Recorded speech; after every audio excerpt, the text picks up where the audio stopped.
Hey everyone, I'm here to talk about The Lone Ranger.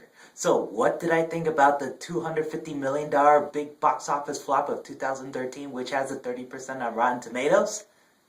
I honestly thought it was just decent. I didn't think it was a terrible movie at all, but I do agree with what a lot of people said about what makes it a very bad movie. For example, it is 2.5 hours long. It shouldn't be.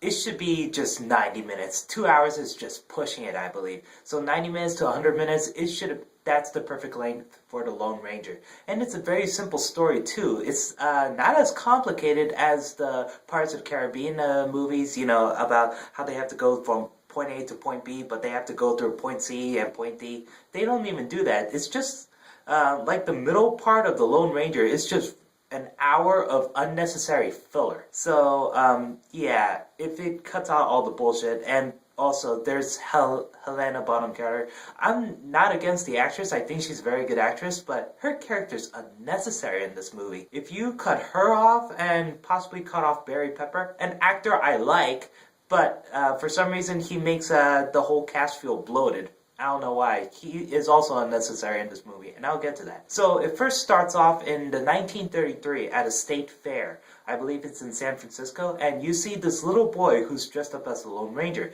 He goes to this exhibit, and then he sees what I thought was going to be an old statue of Tonto, but no, it turns out it's just old Tonto, an old version of Johnny Depp as Tonto, just looking around and staying in the same place all day. And I'm like, wait, what? Okay, kooky. So he decides to tell the little boy the story of the Lone Ranger. So he starts off by saying that he and the Lone Ranger started robbing a bank. And the little boy's like, wait, that's something wrong. The Lone Ranger doesn't rob banks. And Tonto's like, you're right, Kimosabe. Let me rewind this part.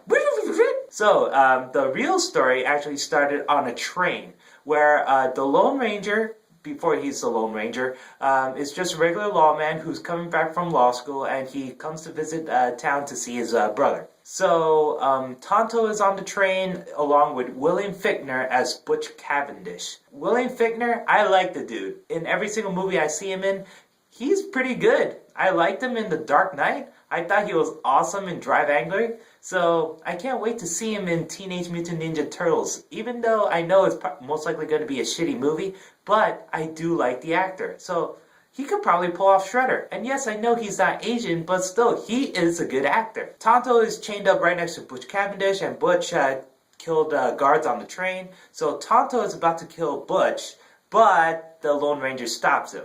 Because the Lone Ranger is an honorable man, a man of justice and the law. And Tonto's like, please, Kimosabe, let me just kill him right now so we can end this movie within 15 minutes. Of course, the Lone Ranger's like, no, I'm not going to kill him. And so what happened was Butch's posse comes up and chains up the Lone Ranger and Tonto. So there's some shenanigans happening on the train, and it turns into one exciting action set piece with lots of destruction. And,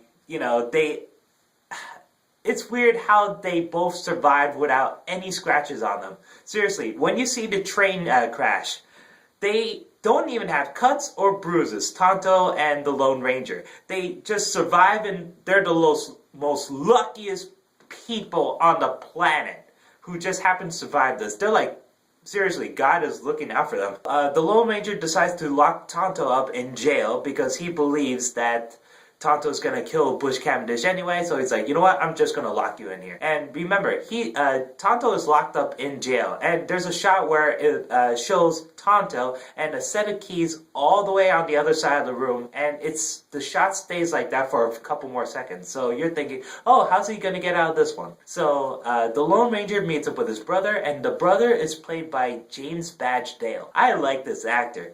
He was in Iron Man 3. He was the bald hothead who fought with Tony Stark on the Air Force One and died. He was also in World War Z, where he sacrificed himself in Korea. I'm looking forward to more performances from this guy. The Lone Ranger and his brother decide to round up the rest of the Rangers and head up towards the canyon to track down Butch Cavendish. But Butch Cavendish and his posse surrounded all the Rangers and shot each and every one of them, leaving only two behind. The Lone Ranger and his brother. The Lone Ranger got shot, the brother got shot as well, but he didn't die yet. So Butch Cavendish decided to give him the worst fate of all. This is what kind of shocked me about the movie. Butch Cavendish is a cannibal. Yes, there's cannibalism in the Disney movie. And it kind of shows him eating humans' parts, but not exactly. How it's shown is that he's cutting up James Badge Dale, but it doesn't really show him. It shows the cutting up off screen. But it cuts back to the Lone Ranger's eyes. And you see as a reflection, Butch Cavendish taking out his brother's heart and eating it. And I was like, oh, whoa, that got dark. You know, if this happened in another movie, this scene is amazing. But the fact that this is in a Disney movie, I know it's PG-13 and I know that the Pirates of the Caribbean movies can get dark, but this is the darkest I ever seen. Whew. The Lone Ranger is left for dead and Tonto happens to arrive on the scene. And then it cuts back to 1933 where the little boy actually asked Tonto a very important question. Hey, how did you get out of the jail cell? And Tonto's like, never mind that, not important. Anyway, and the little boy's like, no, you gotta answer this. How did you get out of the jail cell? How'd you get the keys? Tonto does not answer this. It brought up a very good question. If you didn't have that scene, then I wouldn't ask myself, how did you get out of the jail cell? We're supposed to use our imaginations? And no, it doesn't keep cutting, it keeps cutting back to them a lot in this movie. And that just ruins the movie. And I'm going to explain more about the cutting back parts, but still, my God, it just ruins the mood. Because you saw the tragic deaths of all the Rangers, then all of a sudden it tries to be really funny by this cutaway gag. So Tonto decides to bury all the Rangers, including the Lone Ranger, and then a white horse comes along. And this horse is nuts. This horse is nuts. He's like the Assassin's Creed horse, if you ever played Assassin's Creed 3 or 4, because this motherfucker shows up from out of nowhere at all times, and he gets on places where a normal horse shouldn't be on. So the horse comes, and Tonto calls it, ooh, the Spirit Walker. So the horse comes up to the Lone Ranger, and then the Lone Ranger starts to be alive, and Tonto's like, no, horse, you must be very tired. You're not thinking well. Come over here to James Batchdale. He is the one you want. He's the brother you want. Not that guy. That guy really sucks. And the horse is like, argh! Then goes back to the Lone Ranger, and Tonto's like, what a stupid fucking horse. Oh well. Oh yeah, speaking of which, I'm going to talk about the design of Tonto. I'm not against Johnny Depp as Tonto. Basically, when I heard the casting, I'm like, it made sense. It's Disney, it's Gore Verbinski, and Johnny Depp. I knew that Johnny Depp was going to be portraying Tonto. If not, he should have been the Lone Ranger, because Tonto is the main character in this movie. He's a better character than the Lone Ranger, even with his red face makeup on. Seriously, I cannot believe this. So, do I feel offended by Johnny Depp being Tonto? Not really. No, I just went along with it. And yeah, I understand that if they cast an unknown part as Tonto, probably they wouldn't make enough money because it's an unknown, but still, it's a box office flop. And I feel bad for Armie Hammer because, he didn't do a bad job. He did do pretty good for what the script has given him. So, it's not his fault that the Lone Ranger bombed. It's the script. It really sucks. And also the bad word of mouth as well. But honestly, if Johnny Depp was playing the Lone Ranger and they cast an unknown as Tonto, that would probably be better. It probably would. Nothing against Armie Hammer, but I think that's what they should have done. But I guess it's because, it's Gore Verbinski, director of the Pirates of the Caribbean, and it's Disney, and Johnny Depp. Johnny Depp has to play some awesome but cool, weird guy. So he has to play Tonto. And he's not bad as Tonto. He made me laugh a couple times. It's weird. He doesn't really talk that much. Yet, he's exactly like Jack Sparrow. Even with all the red face makeup, it's kind of hard to explain. So the Lone Ranger wakes up, and Tonto's like, you must wear the mask, Kimosabe. And the Lone Ranger's like, why? Well, so no one knows who you are. He's like, this thing will really cover me? Did you not see the Green Lantern? I mean, Blake Lively figured out who the Green Lantern is within minutes.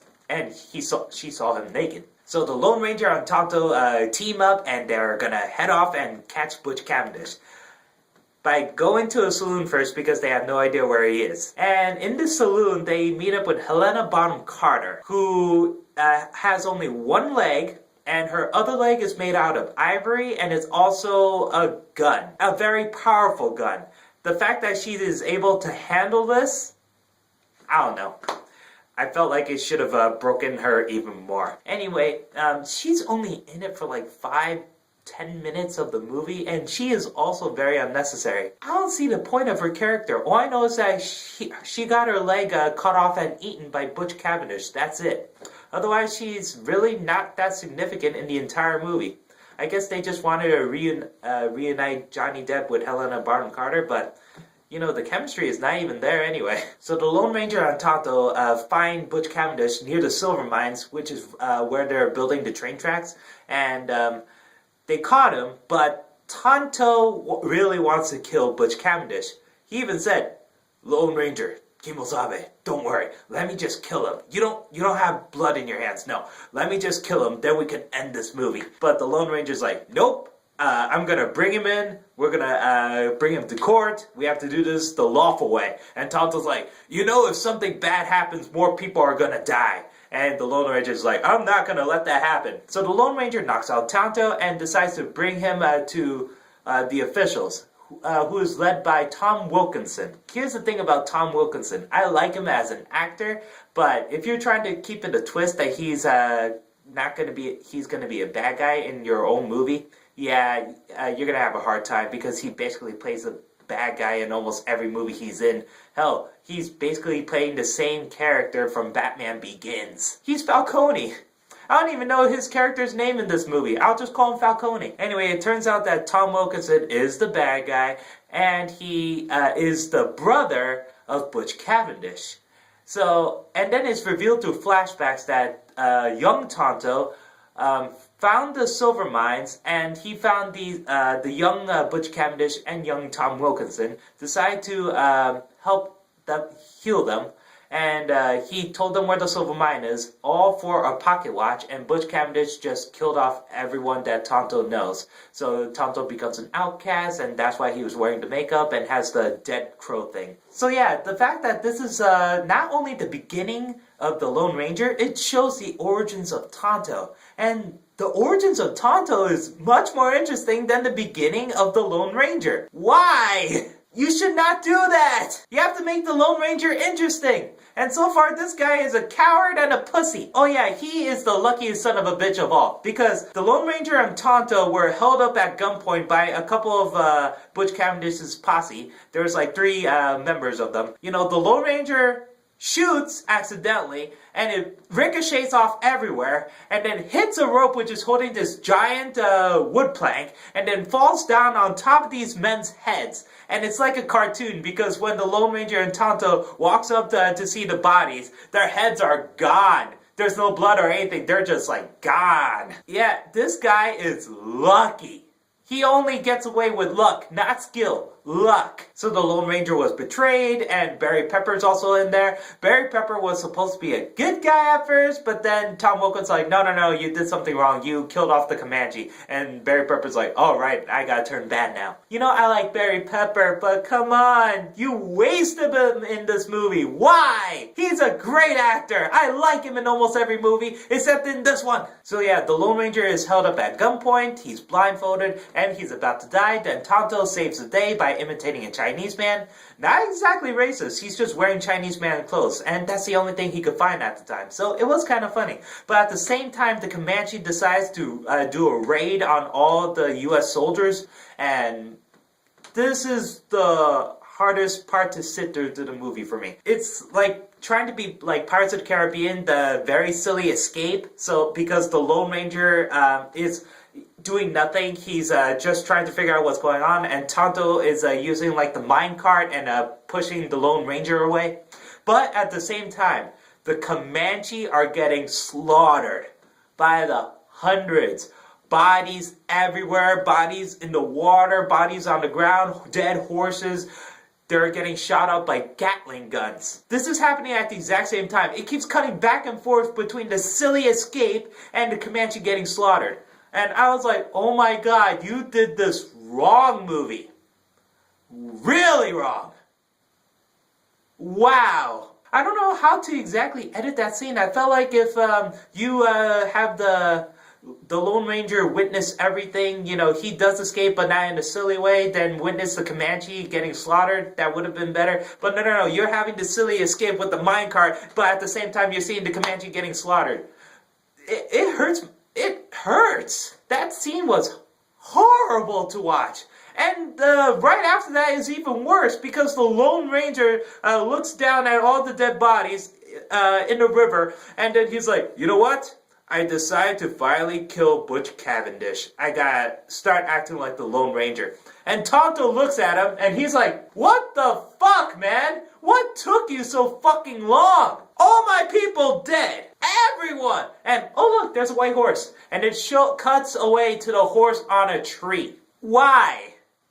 I guess it's trying to be like anime-ish. Like, it's going from very serious to extremely funny. But in that scene, you know, the Lone Ranger finally decides to have the balls to do something, and then Tonto is really angry at him, but he's happy that the Lone Ranger finally got the balls to do something in his own movie. Then it cuts to the fucking horse on a fucking tree, and Tonto's like, something fucking weird with that horse. Final, I say 20 minutes of the movie is pretty damn good.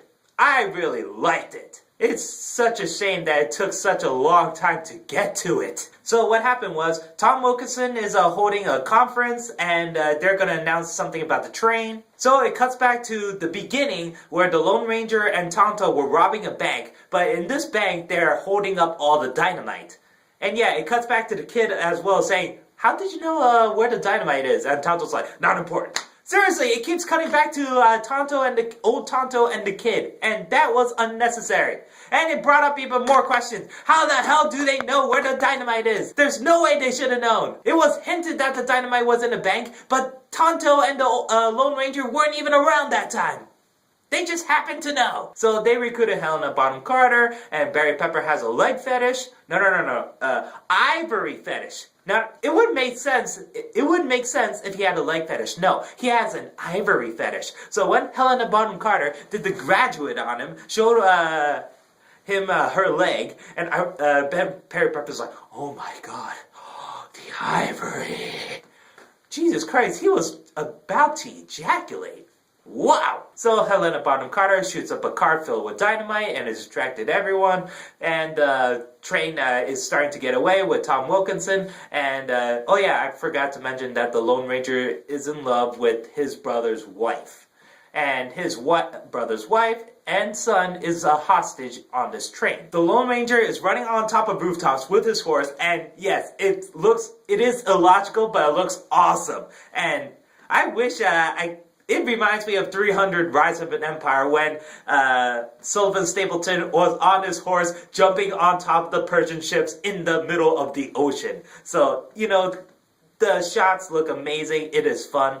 And at this time, I gotta say something about the soundtrack. Hans Zimmer did not screw up the Lone Ranger theme. He brought it back. It's almost exactly the same as the original, except he added his own Hans Zimmerness to it. Because the Lone Ranger theme is kind of short, he added, it's a very long action scene as well. He added his own Hans Zimmerness to it, and it sounds epic. And it makes, wow. This song, the Lone Ranger theme, by Hans Zimmer, is epic. I loved it. This theme is beautiful. Wow. I love the fact that he didn't ruin it. He kept it the way it is, and it made me mad because he could have done it the same thing to the John Williams Superman theme for Man of Steel. I like the Man of Steel theme. I really do like it, and it makes sense. But the fact that he made the Lone Ranger theme brilliant. Why couldn't he do the same thing for Superman? I'm kind of sad. I wish he could do the same thing for Batman vs. Superman, but I think he's not coming back for it. So yeah, the awesome theme is happening. Tonto and the Lone Ranger are running on top of the train, and then you see a bunch of gunfights where everyone's missing, and Tonto falls off the train to reach another train, and I don't even know why he's not hurt because he landed on rocks like 30 feet below, but they derailed the trains. It is awesome. It's a great set piece, and Butch Cavendish dies, Barry Pepper dies, and Tom Wilkinson suffers the worst fate of all by being crushed by the Silver. So, and then there's the ending. The Lone Ranger's like, oh, hello, brother's wife. I'm gonna go with Tonto now and do my own business. So bye! I don't want responsibility. So, yeah, the Lone Ranger and Tonto ride off into the wind. The Lone Ranger says, hi-ho, Silver, away! And Tonto's like, do not do that again, Kimosabe. That part made me laugh. I think that's the funniest joke in the whole movie. That part. And that was all the way at the end of this 2.5-hour movie. And then it cuts back to 1933 and Tonto disappears. And that's the movie. So, what did I think of it? Is it worth $250 million to make? All I can say is this. It does deserve the nomination for Best Visual Effects. I honestly thought the visual effects are very, very good. It looks beautiful. Even though I kind of wish that Man of Steel was nominated more. I like the movie a lot more than The Lone Ranger. But the visual effects for The Lone Ranger look good. But I think that if they cut off old Tonto, yeah, they would have saved more money. And if this movie was 90 minutes to 100 minutes, I would have thought it's a great movie. They just cut off Barry Pepper, cut off Helena Bonham Carter, cut off the saloon part, cut off the long track justifying Butch Cavendish, have the Lone Ranger be the Lone Ranger in like the first 20 minutes instead of the Batman Begins kind of thing. Seriously, I think the Lone Ranger finally became the Lone Ranger at the 2-hour mark. And no, I don't mean in the first hour where he finally dons the mask and becomes the Lone Ranger. He is not the Lone Ranger by that point. When he finally has the fucking balls to do something, that's when he became the Lone Ranger. And that's after he let hundreds of people die. The Lone Ranger is a terrible character. He let hundreds of Comanche die. And then he fucking decides to change his mind. And yeah, I guess it makes sense for him to change his ways, because of the people dying for him. But come on, hundreds of Comanche dying, and he finally decides to, have his balls back? He should have figured this out a long time ago. He's supposed to be smart, but he's a dumbass. He's a pussy, he's a coward who happens to get by luck. And at least in the final action scene, it seems like he has more than just luck. He actually has skill shooting with the guns. But no. He is a terrible character until the last 20 minutes. Yeah, but it's too little too late. He does not redeem himself. If there is a sequel, which I highly doubt because this movie didn't make enough money, at least it's addressed that he finally is the Lone Ranger. But still, this is a Tonto movie. The fact that Johnny Depp is in this a lot more than the Lone Ranger, and his origin story is much more interesting than the Lone Ranger's, and the fact that I believe James Badge Dale would make a better Lone Ranger proves how much this movie doesn't work. And yeah, I said that this movie was decent. I didn't think it was bad. I saw worse movies. After Earth was the worst, and I will talk about that in another review later. But seriously, The Lone Ranger just happens to pass by because I did like the visual effects, I did like the action scenes, and if I ever edit this, I'm going to cut off the middle hour of the movie. Seriously, you don't need that. It's unnecessary. So, yeah, that's what I thought about The Lone Ranger. Thanks, everyone.